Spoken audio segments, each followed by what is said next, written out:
जय श्री कृष्णा। राधे राधे दोस्तों, आप सभी का दिन शुभ और मंगलमय हो। आप सभी पर भगवान विष्णु की कृपा सदा सर्वदा बनी रहे। आज की वीडियो में आप सुनेंगे बैसाख मास महात्म्य का 17वां अध्याय। पिछली वीडियो में आपने सुना था अध्याय 16, जिसमें आपने सुना था पातकी राजा पुरुयश पर भगवान विष्णु की कृपा का वर्णन। आज के अध्याय में आप सुनेंगे शंख और मतंग ऋषि के पुत्रों की कथा। तो अध्याय शुरू करने से पहले भगवान विष्णु के श्री चरणों का ध्यान करते हैं, उसके बाद आज की कथा को प्रारंभ करते हैं। प्रेम से बोलिए भगवान विष्णु की जय। तो प्रिय श्रोताओं, आज के अध्याय में शंख और मतंग ऋषि के पुत्रों की कथा का वर्णन किया गया है।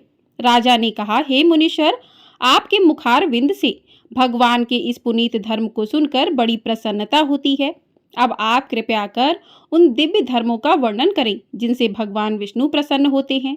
यह सुनकर श्रुतदेव बोले कि हे नरश्रेष्ठ, मैं प्राणियों के समस्त पापों को नष्ट करने वाली एक पुनीत कथा कहता हूँ, उसे सुनो। एक समय पंपा नदी के तीर का निवासी एक परम यशस्वी ब्राह्मण था, जिसका नाम शंख था। वह सिंह राशि के बृहस्पति में गोदावरी के तट पर आया। वह भीमरथी के पार पहाड़ों पर, जहाँ विकट जंगल था, गया। वहां ना कोई मनुष्य था और ना ही जल था। बैसाख की भीषण गर्मी से विकल होकर वह ब्राह्मण एक वृक्ष की छाया में बैठकर सुस्ताने लगा। तभी हाथ में धनुष बाण धारण किए एक व्याघ्र उधर आ निकला। सूर्य के समान चमकते हुए कुंडल पहने उस अकेले ब्राह्मण को देखकर उस पापी ने उन्हें पकड़कर बांध दिया। फिर उनके कुंडल, जूते, छतरी, माला और कमंडलों को छीनकर उन्हें जलती हुई रेत पर पटक कर चला गया। तदुपरांत शंख उस दुष्ट के बंधन से मुक्त होकर आगे बढ़े, परंतु गर्म रेत में उनके पैर जल जाते थे। वे पीड़ा से छटपटाकर आहें भर रहे थे। जब दूर खड़े व्याध ने ब्राह्मण को गर्म रेत में पांव जलने के कारण आहें भरते हुए देखा तो उसे दया आ गई। तब उसने ब्राह्मण को अपनी पुरानी जूती दे दी और ब्राह्मण ने भी प्रसन्न होकर उसे आशीर्वाद दिया। उससे सुनकर व्याध ने विस्मित होकर कहा कि हे ब्राह्मण, मैंने तो आपके नए जूते छीनकर अपने पुराने जूते आपको दिए हैं, इसमें मेरा क्या पुण्य है। तब शंख ने कहा कि हे व्याध, बैसाख मास अति श्रेष्ठ मास है। इस मास में धर्म करने वाले से भगवान हरि प्रसन्न होते हैं। मेरे जूते तूने अपनी प्रकृति के अनुसार बलपूर्वक ले लिए हैं, इसलिए वे तेरे हो गए हैं। परंतु अब तूने दया करके मेरे पांव की रक्षा के लिए इस बैसाख मास में अपने जो पुराने जूते दान किए हैं, उनका फल तुझे अवश्य ही प्राप्त होगा। इस पुण्य कर्म के कारण तू भी निष्पाप होकर उत्तम गति प्राप्त करेगा। देवयोग से उसी समय व्याध का पीछा करता हुआ एक सिंह वहां आ पहुंचा। इससे पहले कि वह सिंह व्याध पर झटपटता, उसे पास ही एक हाथी दिखाई दिया। निदान वह सिंह हाथी पर ही झपटा। उन दोनों में घमासान लड़ाई हुई और वे दोनों ही मरणासन होकर पृथ्वी पर गिर पड़े। उसी समय मुनि ने व्याघ्र से बैसाख धर्म का वर्णन किया, जो उन दोनों सिंह और हाथी के कानों में भी पड़ा। निदान वे दोनों उस कथा श्रवण के प्रभाव से तुरंत शाप मुक्त होकर दिव्य देह को प्राप्त हुए। तब शंख ने उनसे कहा कि हे दिव्यजनों, तुम कौन हो और किस कारण इस पशु योनि को प्राप्त हुए थे। वे बोले कि हे मुनि श्रेष्ठ, हम दोनों पतंग ऋषि के पुत्र हैं। शाप के कारण हमारे दंतिल और कोलाहल नाम हुए। उस समय हमारे पिता ने हमसे यह कहा कि हे पुत्रों, तुम भगवान मधुसूदन के प्रिय मास बैसाख का सेवन करो। ऐसा करने से तुम निश्चय ही बंधन मुक्त हो सकोगे। परंतु अपनी दुर्बुद्धि के कारण हमारी समझ में कुछ नहीं आ सका। तब हमारे पिता ने क्रोध करके हमें शाप देकर सिंह और हाथी बना डाला। तदुपरांत हमने उनसे जब शाप मुक्ति का उपाय पूछा तो उन्होंने कहा कि जब तुम मुनि और व्याध के मध्य होने वाली बैसाख धर्म की वार्ता का श्रवण करोगे, तभी शाप से मुक्त हो सकोगे। अथाह हे मुने, अब आप दोनों के ही कारण हम दोनों शाप मुक्त हो गए हैं। हम सब अपने पिता के पास जाते हैं और वहां आपके द्वारा श्रवण किए हुए इस पुनीत वैशाख धर्म का पालन करेंगे।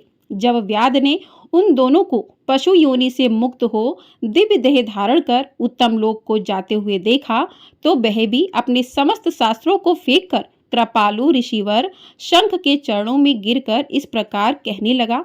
तो व्याध ने ऋषिवर शंख के चरणों में गिरकर क्या कहा, इसके आगे का वृत्तांत आप अगले अध्याय में सुनेंगे। ये वाला अध्याय यहीं पर समाप्त हुआ। प्रेम से बोलिए भगवान विष्णु की जय।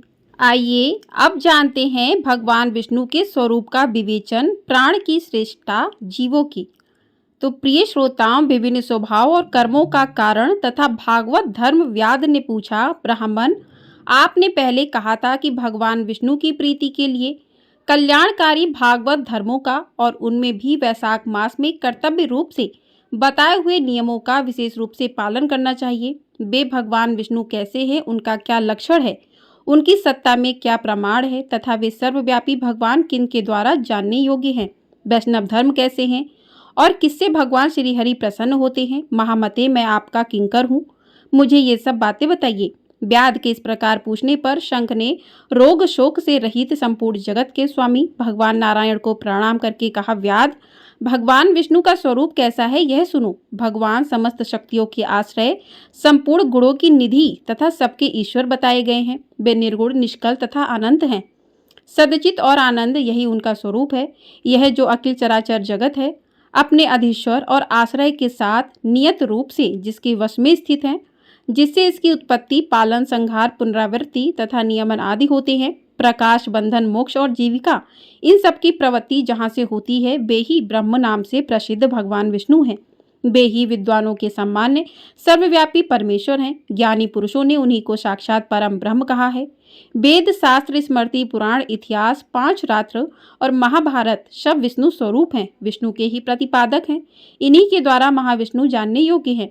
वेद सनातन देव भगवान नारायण को कोई इंद्रियों से, प्रत्यक्ष प्रमाण द्वारा, अनुमान से और तर्क से भी जान सकता है। उन्होंने दिव्य धर्म, कर्म तथा गुणों को अपनी बुद्धि के अनुसार जानकर उनके अधीन रहने वाले जीव समूह सदा मुक्त होते हैं। यह संपूर्ण जगत प्राण से उत्पन्न हुआ है, प्राण स्वरूप है, प्राण रूपी सूत्र में पिरोया हुआ है तथा प्राण से ही चेष्टा करता है। सबका आधारभूत यह सूत्रात्मा प्राण ही विष्णु है, ऐसा विद्वान पुरुष कहते हैं। व्याध ने पूछा, ब्राह्मण, जीवों में ही यह सूत्रात्मा प्राण सबसे श्रेष्ठ किस प्रकार है। शंख ने कहा, व्याध, पूर्व काल में सनातन देव भगवान नारायण ने ब्रह्मा आदि देवताओं की सृष्टि करके कहा, देवताओं, मैं तुम्हारे सम्राट के पद पर ब्रह्मा जी की स्थापना करता हूँ। यदि तुम सबके स्वामी हैं, अब तुम लोगों में जो सबसे अधिक शक्तिशाली हो उसे तुम स्वयं ही युवराज के पद पर प्रतिष्ठित करो। भगवान के इस प्रकार कहने पर इंद्र आदि सब देवता आपस में विवाद करते हुए कहने लगे, मैं युवराज होऊंगा, मैं होऊंगा। किसी ने सूर्य को श्रेष्ठ बताया और किसी ने इंद्र को। किन्हीं की दृष्टि में कामदेव ही सबसे श्रेष्ठ थे। कुछ लोग मौन ही खड़े थे। आपस में कोई निर्णय नहीं होता। ना देखकर भगवान नारायण के पास पूछने के लिए गए और प्रणाम करके हाथ जोड़कर बोले, महाविष्णु, हम सब ने अच्छी तरह विचार कर लिया, किंतु हम सब में श्रेष्ठ कौन है यह हम अभी तक किसी प्रकार निश्चय न कर सके। अब आप ही निर्णय कीजिए। तब भगवान विष्णु ने हंसते हुए कहा कि इस विराट ब्राह्मण रूपी शरीर से जिसके निकल जाने पर यह गिर जाएगा और जिसके प्रवेश करने पर पुनः उठकर खड़ा हो जाएगा, वही देवता सबसे श्रेष्ठ है। भगवान के ऐसा कहने पर सब देवताओं ने कहा, अच्छा ऐसा ही हो। तब सबसे पहले देवेश्वर जयंत विराट शरीर के पैर से बाहर निकला। उसके निकलने से उस शरीर को लोग पंगु कहने लगे, परंतु शरीर गिर ना सका। यद्यपि वह चल नहीं पाता था तो भी सुनता, पीता, बोलता, सूंघता और देखता हुआ पूर्ववत स्थित रहा। तत्पश्चात गुहु देश से दक्ष प्रजापति निकलकर अलग हो गए। तब लोगों ने उसे नपुंसक कहा, किंतु उस समय भी वह शरीर गिर ना सका। उसके बाद विराट शरीर के हाथ से सब देवताओं के राजा इंद्र बाहर निकले। उस समय भी शरीरपात नहीं हुआ। विराट पुरुष को सब लोग हस्तहीन कहने लगे। इसी प्रकार नेत्रों से सूर्य निकले। तब लोगों ने उसे अंधा और काना कहा। उस समय भी शरीर का पतन नहीं हुआ। तदंतर नासिका से अश्वनी कुमार निकले, किंतु शरीर नहीं गिर सका। केवल इतना ही कहा जाने लगा कि यह सूंघ नहीं सकता। कान से अधिष्ठात देवियां दिशाएं निकली। उस समय लोग उसे बधिर कहने लगे, परंतु उसकी मृत्यु नहीं हुई। तत्पश्चात जीवा से वरुण देव निकले। तब लोगों ने यही कहा कि यह पुरुष रस का अनुभव नहीं कर सकता, किंतु देहपात नहीं हुआ। तदंतर वाक इंद्रियों से उसके स्वामी अग्निदेव निकले। उस समय उसे गूंगा कहा गया, किंतु शरीर नहीं गिरा। फिर अंतःकरण से बोध स्वरूप रुद्र देवता अलग हो गए। उस दशा में लोगों ने उसे जड़ कहा, किंतु शरीरपात नहीं हुआ। सबके अंत में उस शरीर से प्राण निकला। तब लोगों ने उसे मरा हुआ बतलाया। इससे देवताओं के मन में बड़ा विस्मय हुआ।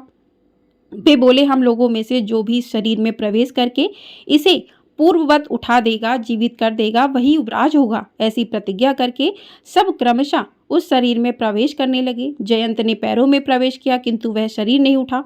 प्रजापति दक्ष ने गुहा इंद्रियों में प्रवेश किया, फिर भी शरीर नहीं उठा। इंद्र ने हाथ में, सूर्य ने नेत्रों में, दिशाओं ने कान में, वरुण देव ने जीवा में, अश्वनी कुमार ने नासिका में, अग्नि ने वाक इंद्रियों में तथा रुद्र ने अंतःकरण में प्रवेश किया, किंतु वह शरीर नहीं उठा। सबके अंत में प्राण ने प्रवेश किया, तब वह शरीर उठकर खड़ा हो गया। तब देवताओं ने प्राण को ही सब देवताओं में श्रेष्ठ निश्चित किया। बल, ज्ञान, धैर्य, वैराग्य और जीवन शक्ति में प्राण को ही सर्वाधिक मानकर देवताओं ने उसी को युवराज पद पर अवस्थित किया। इस उत्कृष्ट स्थिति को देखकर प्राण को उक्त कहा गया। अतः समस्त चराचर जगत प्राणात्मक है। जगदीश्वर प्राण अपने पूर्ण तथा बलशाली अंशों द्वारा सर्वत्र परिपूर्ण है। प्राणहीन जगत का अस्तित्व नहीं है। प्राणहीन कोई भी वस्तु वृद्धि को नहीं प्राप्त होती। इस जगत में किसी भी प्राणहीन वस्तु की स्थिति नहीं है। इस कारण प्राण सब जीवों में श्रेष्ठ, सबका अंतरात्मा और सर्वाधिक बलशाली सिद्ध हुआ। इसलिए प्राणोपासक प्राण को ही सर्वश्रेष्ठ कहते हैं। प्राण सर्व देवात्मक हैं, सब देवता प्राणमय हैं। वह भगवान वासुदेव का अनुगामी तथा सदा उन्हीं में स्थित है। मनीषी पुरुष प्राण को महाविष्णु का बल बतलाते हैं। महाविष्णु के महात्म्य और लक्षण को इस प्रकार जानकर मनुष्य पूर्व बंधन का अनुसरण करने वाले अज्ञान में लिंग को उसी प्रकार त्याग देता है, जैसे सर्प पुरानी केचुली को लिंग देह का त्याग करके वह परम पुरुष अनामय भगवान नारायण को प्राप्त होता है। शंख मुनि की कही हुई यह बात सुनकर व्याध ने पूछा, ब्राह्मण, यह प्राण जब इतना महान, प्रभावशाली और इस संपूर्ण जगत का गुरु और ईश्वर है, तब लोक में इसकी महिमा क्यों नहीं प्रसिद्ध हुई? शंख ने कहा, पहले की बात है, प्राण अश्वमेघ यज्ञों द्वारा अनामय भगवान नारायण का यजन करने के लिए गंगा के तट पर प्रसन्नता पूर्वक गया। अनेक मुनिगणों के साथ उसने फलों के द्वारा पृथ्वी का शोधन किया।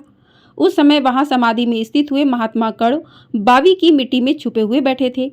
हल जोतने पर बावी गिर जाने से वे बाहर निकल आए और क्रोधपूर्वक देखकर सामने खड़े हुए महाप्रभु प्राण को शाप देते हुए बोले, देवेश्वर, आज से लेकर आपकी महिमा तीनों लोकों में, विशेषतः भूलोक में प्रसिद्ध नहीं होगी।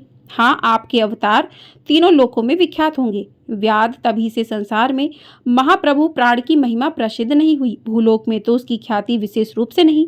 व्याध ने पूछा, महामते, भगवान विष्णु के रचे हुए करोड़ों और सहस्त्रों सनातन जीव नाना मार्ग पर चलने और भिन्न भिन्न कर्म करने वाले क्यों दिखाई देते हैं? इन सबका एक सा स्वभाव क्यों नहीं है? यह सब विस्तार पूर्वक बतलाइए। शंख ने कहा, रजोगुण, तमोगुण और सत्व गुण के भेद से 3 प्रकार के जीव समुदाय होते हैं। उनमें राजस स्वभाव वाले जीव राजस कर्म, तमोगुणी जीव तामस कर्म तथा सात्विक स्वभाव वाले जीव सात्विक कर्म करते हैं। कभी कभी संसार में इनके गुणों में विषमता भी होती है। उसी से वे ऊंच और नीच कर्म करते हुए तदनुसार फल के भागी होते हैं। कभी सुख और कभी दुख, कभी दोनों को ही यह मनुष्य गुणों की विषमता से प्राप्त करते हैं। प्रकृति में स्थित होने पर जीव इन तीनों गुणों से बंधते हैं। गुण और कर्मों के अनुसार उनके कर्मों का भिन्न भिन्न फल होता है। ये जीव फिर गुणों के अनुसार ही प्रकृति को प्राप्त होते हैं। प्रकृति में स्थित हुए प्राकृतिक प्राणी गुण और कर्म से व्याप्त होकर प्राकृतिक गति को प्राप्त होते हैं। तमोगुणी जीव तामसी वृत्ति से ही जीवन निर्वाह करते हैं और सदा महान दुख में डूबे रहते हैं। उनमें दया नहीं होती, वे बड़े क्रूर होते हैं और लोक में सदा द्वेष से ही उनका जीवन चलता है। राक्षस और पिशाच आदि तमोगुणी जीव हैं जो तामसी गति को प्राप्त होते हैं। राजसी लोक की बुद्धि मिश्रित वे पुण्य तथा पाप दोनों करते हैं। पुण्य से स्वर्ग पाते हैं और पाप से यातना भोगते हैं। इसी कारण मंदभाग्य पुरुष बार बार इस संसार में आते जाते रहते हैं। जो सात्विक स्वभाव के मनुष्य हैं वे धर्मशील, दयालु, श्रद्धालु, दूसरों के दोष ना देखने वाले, सात्विक वृत्ति से जीवन निर्वाह करने वाले होते हैं। इसलिए भिन्न भिन्न कर्म करने वाले जीवों के एक दूसरे से पृथक अनेक प्रकार के भाव हैं। उनके गुण और कर्म के अनुसार महाप्रभु विष्णु अपने स्वरूप की प्राप्ति कराने के लिए उनसे कर्मों का अनुष्ठान करवाते हैं। भगवान विष्णु पूर्ण काम है, उनमें विषमता और निर्दयता आदि दोष नहीं है। वे संभाव से ही सृष्टि पालन और संहार करते हैं। सब जीव अपने गुण से ही कर्मफल के भागी होते हैं। जैसे माली बगीचे में लगे हुए सब वृक्षों को समान रूप से सींचता है और एक ही कुआं के जल से सभी वृक्ष पलते हैं, तथापि वे पृथक पृथक स्वभाव को प्राप्त होते हैं। बगीचा लगाने वाले में किसी प्रकार विषमता और निर्दयता का दोष नहीं होता। देवादिदेव भगवान विष्णु का एक निमेष ब्रह्मा जी के एक कल्प के समान माना गया है। ब्रह्मकल्प के अंत में देवादिदेव शिरोमणि भगवान विष्णु का उन्मेष होता है, अर्थात वे आंख खोलकर देखते हैं। जब तक निवेश रहता है तब तक प्रलय है। निमेश के अंत में भगवान अपने उदर में स्थित संपूर्ण लोकों की सृष्टि करने की इच्छा करते हैं। सृष्टि की इच्छा होने पर भगवान अपने उदर में स्थित हुए अनेक प्रकार के जीव समूहों को देखते हैं। उनकी कुमिक्षी में रहते हुए भी संपूर्ण जीव उनके ध्यान में स्थित होते हैं, अर्थात कौन जीव कहाँ किस रूप में है, इसकी स्मृति भगवान को सदा बनी रहती है। भगवान विष्णु चतुर्व्यूह स्वरूप है। वे उन्मेष काल के प्रथम भाग में ही चतुर्व्यूह रूप में प्रकट हो व्यूहगामी वासुदेव रूप से महात्माओं में से किसी को सायुज्य साधक तत्वज्ञान, किसी को सारूप्य, किसी को सामीप्य और किसी को सालोक्य प्रदान करते हैं। फिर अनिरुद्ध मूर्ति के वश में स्थित हुए संपूर्ण लोकों को वे देखते हैं। देखकर उन्हें प्रद्युम्न मूर्ति के वश में देते हैं और सृष्टि करने का संकल्प करते हैं। भगवान श्री हरि ने पूर्ण गुण वाले वासुदेव आदि 4 व्यूहों के द्वारा क्रमशः माया, जया, कृति और शांति को स्वयं स्वीकार किया है। उनसे संयुक्त चतुर्व्यूहात्मक महाविष्णु ने पूर्ण काम होकर भी भिन्न भिन्न कर्म और वासना वाले लोगों की सृष्टि की है। उन्मेष काल का अंत होने पर भगवान विष्णु पुनः योग माया का आश्रय लेकर व्यूहगामी सकर्षण स्वरूप से इस चराचर जगत का संहार करते हैं। इस प्रकार महात्मा विष्णु का यह सब चिंतन करने योग्य कार्य बतलाया गया है, जो ब्रह्मा आदि योग से संपन्न पुरुषों के लिए भी आचैतन्य एवं दुर्विभाव है। प्रेम से बोलिए भगवान विष्णु की जय। तो इस प्रकार से आज की कथा यहीं पर समाप्त हुई। इसके आगे का वृत्तांत आप लोग अगले अध्याय में सुनेंगे। ये अध्याय आप लोगों को पसंद आया हो तो वीडियो को लाइक कर लीजिएगा। चैनल पर नए हैं तो चैनल को भी सब्सक्राइब कर लीजिएगा। आपको हमारे चैनल पर आने वाली एकादशी की कथा, वैशाख पूर्णिमा की जानकारी भी दी जाएगी। वैशाख पूर्णिमा कब की है ये भी बताया जाएगा। वैशाख पूर्णिमा की कथा भी सुनाई जाएगी। तो चैनल को सब्सक्राइब करके कमेंट बॉक्स में भगवान श्री हरि विष्णु की जय भी अवश्य लिखिएगा। प्रेम से बोलिए श्री हरि विष्णु की जय।